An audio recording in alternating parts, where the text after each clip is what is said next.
ዛሬ የምናየው ስለተራ ኢንተርኔት ወሬ ሳይሆን በዓለም አቀፉ የቴክኖሎጂ ኩባንያ በያንዴክስ ስለሚተዳደረውና እውነትን ገንዘብ ስለሚከፍለው ቶሎካ ስለሚባለው መድረክ ነው።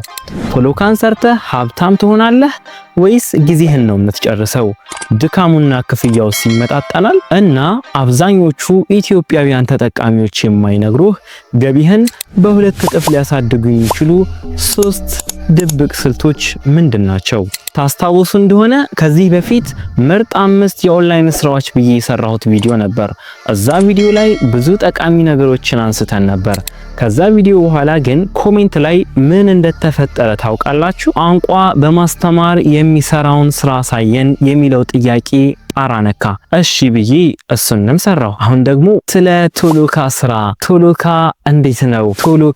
ቶሎካ በቃ የትም ሊሄድ አልቻልኩም። ኖቲፊኬሽን፣ ኮሜንት፣ ሁሉም ስለ ቶሎካ ሆነብኝ። እናንተ ካላችሁ አይቀር እኔ ደግሞ የእናንተው ታዛዥ ስለሆንኩ ስለ ቶሎካ ልናወራ ዛሬ በድጋሚ ተገናኝተናል። ግን ማስጠንቀቂያ፣ እናንተ ስላላችሁኝ ብቻ ነው የሰራሁት። ስለዚህ ውጤቱ ጣፋጭም መራራም ሊሆን ይችላል። እውነታውን ንገረን ካላችሁኝ እስከ መጨረሻው አብራችሁን ቆዩ።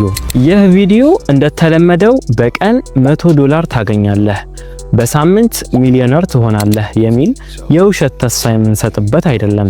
እዚህ ቻናል ላይ እውነቱን እንጂ ውሸት አናወራም ብለናል። ዛሬ የምናየው ስለተራ የኢንተርኔት ወሬ ሳይሆን በዓለም አቀፉ ግዙፍ የቴክኖሎጂ ኩባንያ በያንዴክስ ስለሚተዳደረውና እውነትም ገንዘብ ስለሚከፍለው ቶሎካ ስለሚባለው ፕላትፎርም ነው።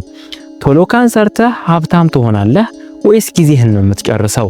ድካሙና ክፍያውስ ይመጣጠናል? እና አብዛኞቹ ኢትዮጵያውያን ተጠቃሚዎች የማይነግሩህ ገቢህን በሁለት እጥፍ ሊያሳድጉ የሚችሉ 3 ድብቅ ስልቶች ምንድን ናቸው? የመራራውንም የጣፈጠውንም እውነት ልነግራችሁ ተዘጋጅቻለሁ። መልሱ ግን አዎ ወይም አይ ብቻ አይደለም። እስከ መጨረሻው አብራችሁን ቆዩ።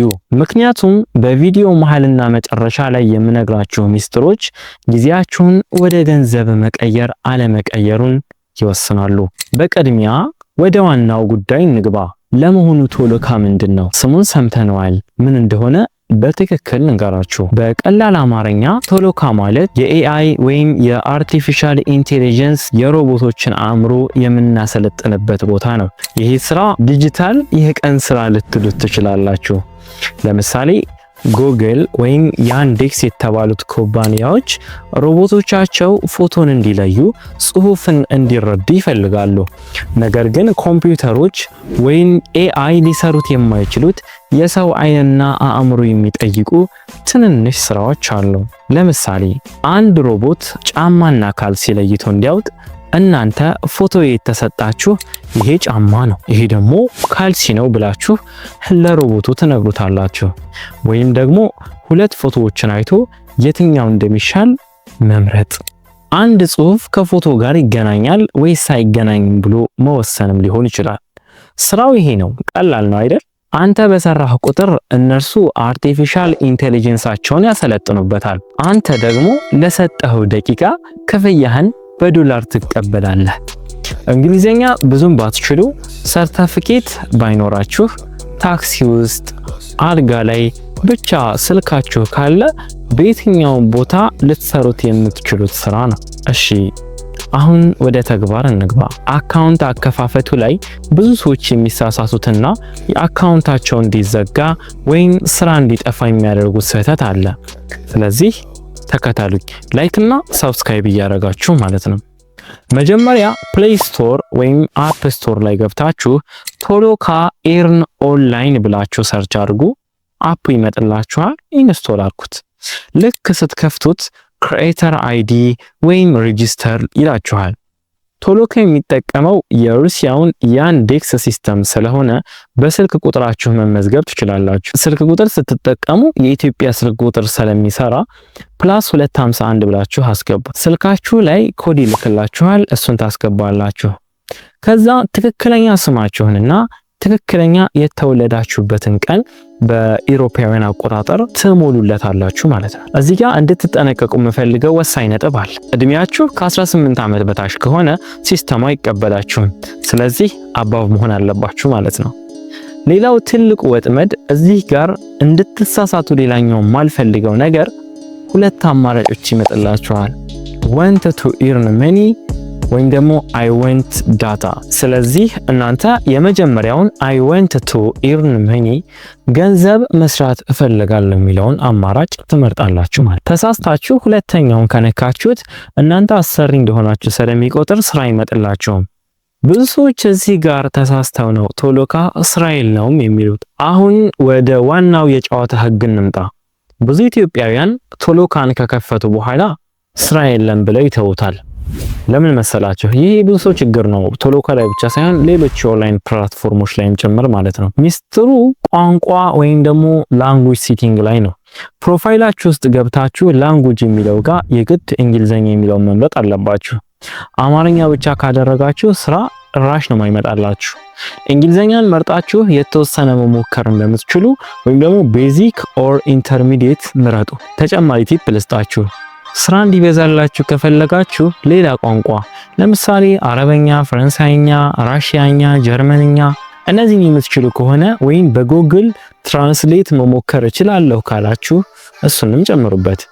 ብዙ ቋንቋ በመረጣችሁ ቁጥር የሚመጣው የስራ አማራጭ እየጨመረ ነው የሚሄደው። ቶሎካ ላይ ብዙ ብር መስራት ከፈለጋችሁ ይህን ሴቲንግ ማስተካከል ግዴታ ነው። እሺ አሁን ሴቲንጎቹን ጽድት አድርገን አስተካክለን ጨረስን እና ዶላር ሊዘንብልን ነው ማለት ነው። እንደዛ ነው የምታስቡት? ተረጋጉ። እዚህ ጋር ነው ትዕግስታችሁ የሚፈተነው። ልክ አካውንት ከፍታችሁ እንደገባችሁ የሚከፍል ስራ አይመጣም። መጀመሪያ ከእያንዳንዱ ስራ ጎን ትሬኒንግ የሚል አለ። እሱን ነክታችሁ የሚሰጣችሁን መመሪያ ወይም ኢንስትራክሽን አንብቡ በደንብ አድርጋችሁ ማለት ነው። ዝም ብላችሁ የምትነኩት ከሆነ ሲስተሙ ይሄ ሰው ጥራት የለውም ብሎ ይገድባችኋል። ምክንያቱም በቃ ቸልተኛ እንደሆናችሁ ነው የሚያስበው። ትሬኒንጉን ወይም ስልጠናውን ስትጨርሱ ኤግዛም ወይም ፈተና ይመጣላችኋል። ይህን ፈተና በጥንቃቄ ካለፋችሁ ሲስተሙ እናንተ ላይ እምነት መጣል ይጀምራል ማለት ነው። ስኪል ስኮር ወይም ደግሞ የክህሎት ነጥባችሁ እየጨመረ ሲመጣ ክፍያችሁን ከሳንቲም ወደ ብሮች ወይም ደግሞ ወደ ዶላሮች ማደግ ይጀምራሉ ማለት ነው። ነገር ግን እውነት እንነጋገር ከተባለ ቶሎካ ማለት ትዕግስታችሁን የሚፈትን መድረክ ነው። ስራው ቀላል ነው። አዎ በጣም ቀላል ነው። ግን ክፍያው ለአንድ ስራ የሚከፍላችሁ 0.01 ወይም 0.02 ዶላር 5 ብር የማይሞላ ብር ማለት ነው። ይህን ወደኛ ብር ስንቀይረው በጣም ትንሽ ነው። ለምሳሌ አንድ ተጨባጭ የሆነ ብር 100 ብር 200 ብር ለመሙላት ራሱ ስልካችሁ ላይ ተጣብቃችሁ ብዙ ክሊክ ማድረግ አለባችሁ። ብዙ ሰዓት ማቃጠል አለባችሁ ማለት ነው። አይናችሁ እስኪቀራ እጃችሁ እስኪዝል ነው የምትሰሩት። ስለ ብሩ ሳወራላችሁ ስለ ትንሽነቱ ስነግራችሁ የደነገጣችሁ ይመስለኛል። ላቡን ያላፈሰሰ አይበላም እንደሚባለው እዚህ ጋር አይኑን ያላፈጠጠ አይበላም። የመጀመሪያዎቹን ስራዎች በጣም በጥንቃቄ ስሩ። ሬቲንግ ወይም ደረጃችሁ በጨመረ ቁጥር በሰዓት ብዙ የሚከፍሉ ስራዎች ይለቀቁላቸዋል። ታዲያ ይህ ስራ ለማን ነው የሚሆነው? ተማሪ ከሆንክና ጊዜ ካለህ ትርፍ ጊዜህን ቲክቶክ ላይ ከምታቃጥል እዚህ ላይ ገብተህ ለኢንተርኔት ፓኬጅ ወይም ለትንሽ እርጥብ ለምትበላበት ይሆናል። ስርዓት ከሆናችሁ ቤት ከመቀመጥ ይሻላል። ቢያንስ ለታክሲ፣ ለሻይ ቡና እነዛ አይነት ወጪዎቻችሁን ይሸፍንላችኋል። ቋሚ ገቢ ለሚፈልግ ሰው ግን ይሄ ስራ ቢዝነስ አይደለም፣ ይሄ ሳይድ ሀስል ነው። በዚህ ተማምነህ ስራህን በጭራሽ እንዳትተው ወይም ደግሞ ትልቅ ህልም እንዳትገነባ። ቶሎካ ሰርቼ ሀብታም ሆናለሁ ምናምን እንዳታስብ። በመጨረሻም የሰራችሁትን ብር እንዴት ታወጣላችሁ የሚለው ነው። ይህ የብዙዎች ጥያቄ ነው። ከዚህ በፊት በነበረው ቪዲዮ ላይ ሰርቻለሁ።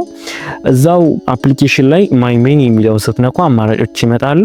ለኢትዮጵያ ምርጡና እኔን የምመክራችሁ ሞር ሪኮመንድ ማደርጋችሁ ፔይኖርን ነው። ፔይኖርን ከቶሎካ ጋር አገናኝታችሁ በትንሹ $20 ሲሞላላችሁ በቀጥታ ወደ ኢትዮጵያ ባንክ መቀበል ትችላላችሁ ማለት ነው። ይሄኛው ፓርት ሞር አስተማማኝ ነው። የሰራችሁበትን ፕላትፎርም አይከለክልም፣ ታማኝ ነው። እንግዲህ የቻናሌ ቤተሰቦች ቶሎካን በዚህ መልኩ መጀመር ትችላላችሁ።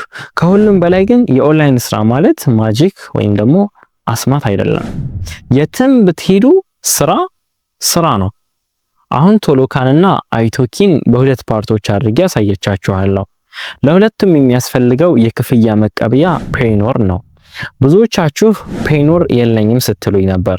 ስለዚህ ስለ ፔይኖር አካውንት አከፋፈት ኢትዮጵያ ውስጥ እንዴት ነው መስራት የሚቻለው የሚለውን እንዴት አድርጌ ልሰራላችሁ እንደምችል ቪዲዮ እያዘጋጀሁ ነው። ስለዚህ እናንተ ቪዲዮውን ፖስት እንዳደረግላችሁ አፍጥኝ ጥድፍ አድርጌ ጽድት አድርጌ እንድሰራላችሁ ላይክ አድርጉና ኮሜንት ላይ ፔይኖር ይሰራ ብላችሁ ጻፉልኝ።